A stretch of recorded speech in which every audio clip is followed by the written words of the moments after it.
of Collegiate Campus Climates, also known as the NAC, is a quantitative survey that will be administered annually at hundreds of participating colleges and universities across the United States.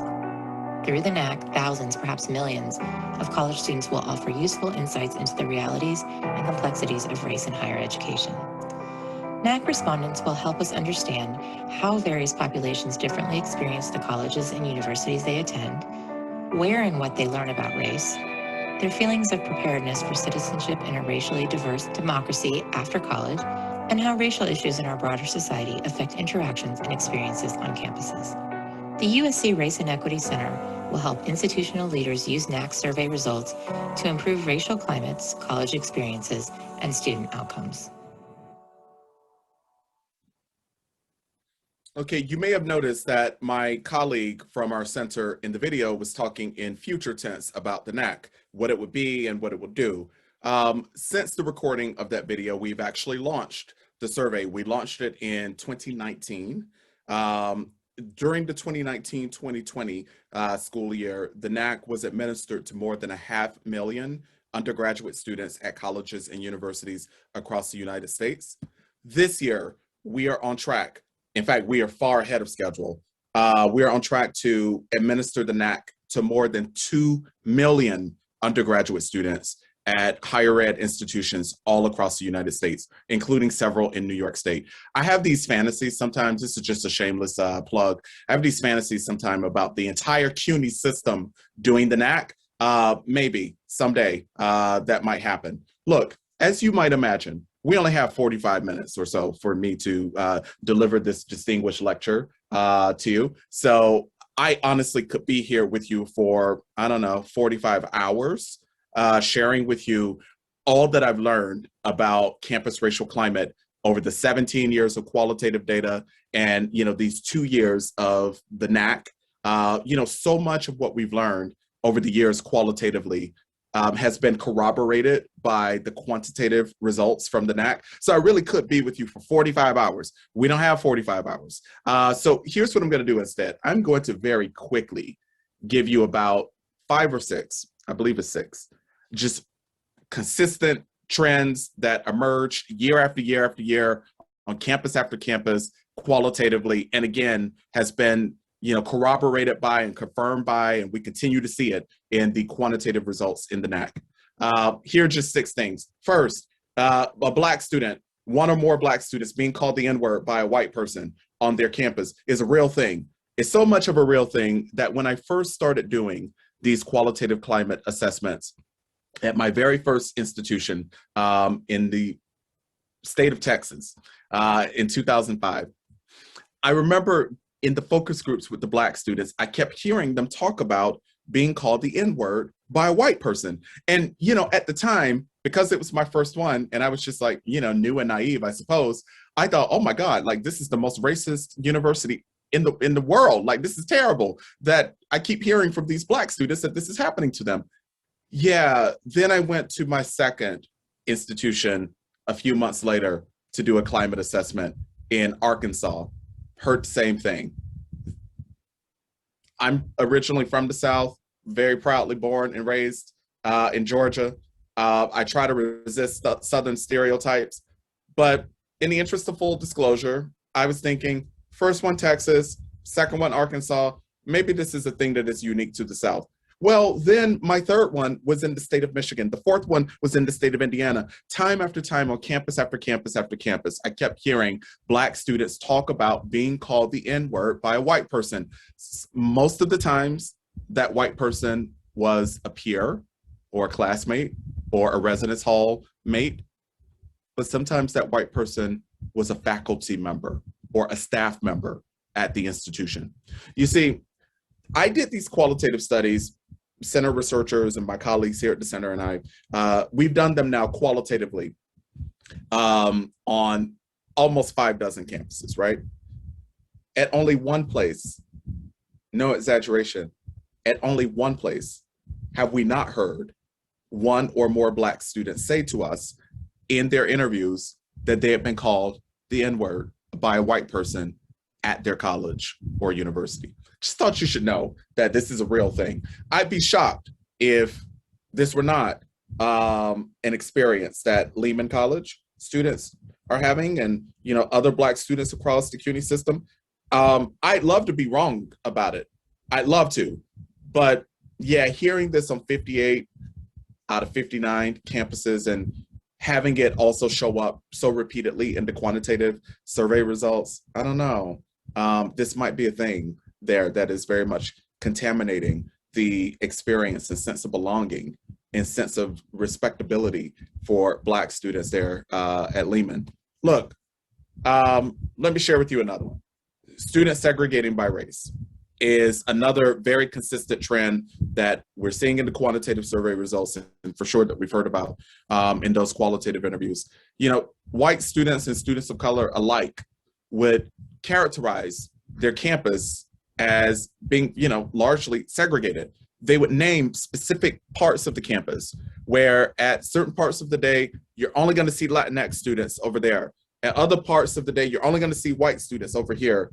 You're only going to see Asian, international students there, Asian American students here, so on and so forth.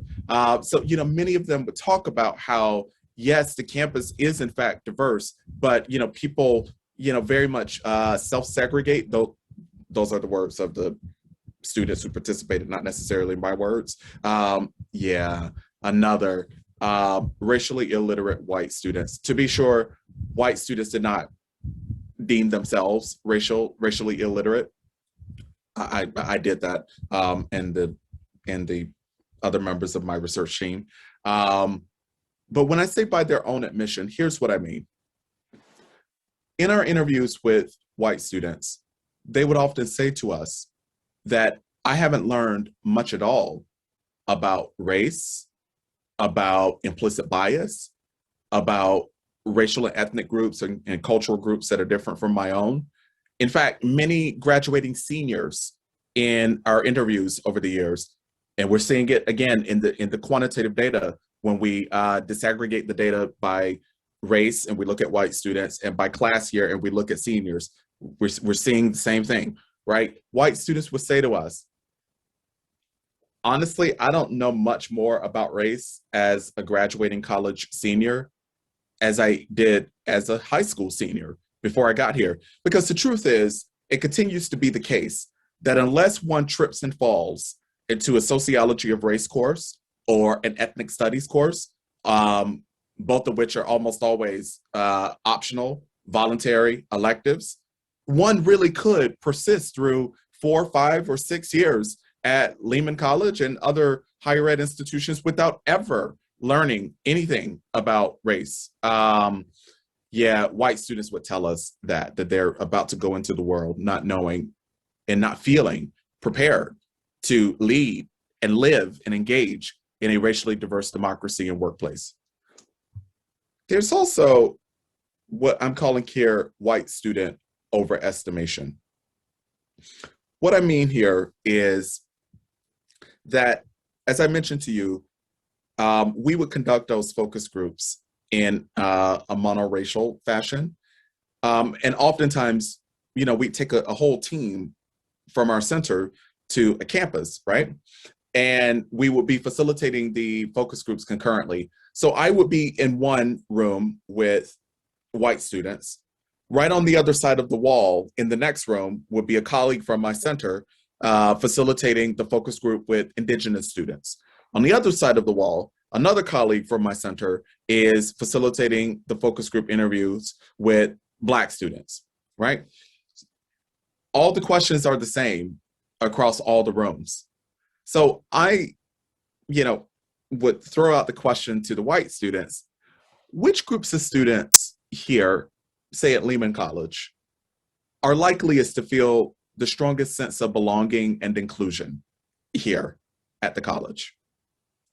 Almost always it would visibly stump them, right? Like they would take a moment and you could just see on their faces that they were thinking long and hard, but couldn't really produce an answer. Then eventually somebody would almost always ask, could you clarify what you mean? And I would try to offer some sort of clarification. And then eventually somebody would say, I don't know, it's hard to imagine that anybody doesn't feel included here. This is such a great college. It's such a great place. Um, Lehman is such an inclusive place. Everybody loves it here. Meanwhile, literally on the other side of the wall, in the room next door where my colleague is facilitating the focus group interview with Black students are in tears about the racial stress, the racial violence, the racial stereotyping, and other racist incidents that they've encountered during their time at college. Here's what is consequential about this, right? And why I'm calling it white student overestimation. You see, when white students in college believe that everybody is having the experience that they're having, and they don't have any consciousness about how other people are suffering or are being disadvantaged by structures and systems and cultures and curricula and so on that exclude them.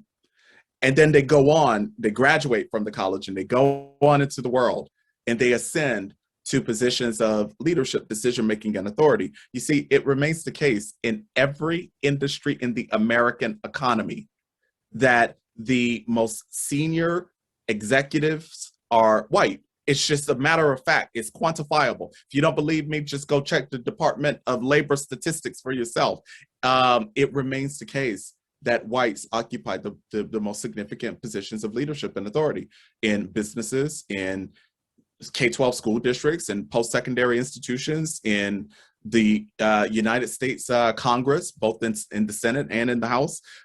Certainly, almost all the governors are white. I think more than 90, more than 90% of governors across the US are white. The point here is that the college is responsible when we send white people into the world who eventually ascend to positions of leadership without any understanding of the lived experiences of others. And then they go on and they create policies and practices and so on that inflict harm on literally millions of people of color in America. That is a consequence of graduating white students from our colleges and universities who lack consciousness and serious knowledge. Look, I've talked enough about white students, and I've talked enough, I suppose, in these 6 points that I picked from the student data. Let me just share with you 2 quick ones from the employee campus racial climate assessments. Again, I have so many more to share, but in the interest of time, let me just pick 2. One is what we call racial battle fatigue among employees of color. You know how I told you that on the other side of the wall, there would be Black students crying about as they were recalling and reliving in lots of ways the racial trauma and stress that they've experienced. Some version of the same would happen in the employee focus groups. Literally, like people, real professionals, as a matter of fact, would very vulnerably and very honestly shed tears, not just Black folks, but also Asian American and Pacific Islander employees, Indigenous employees, multiracial employees, Latinx employees would literally be in our focus groups as they're talking about and reliving just the experiences and encounters with disrespect,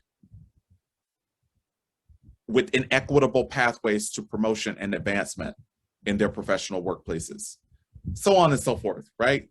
Look, the term racial battle fatigue, the person who uses it, most often and writes about it most eloquently, in my view, is William Smith, a professor at University of Utah.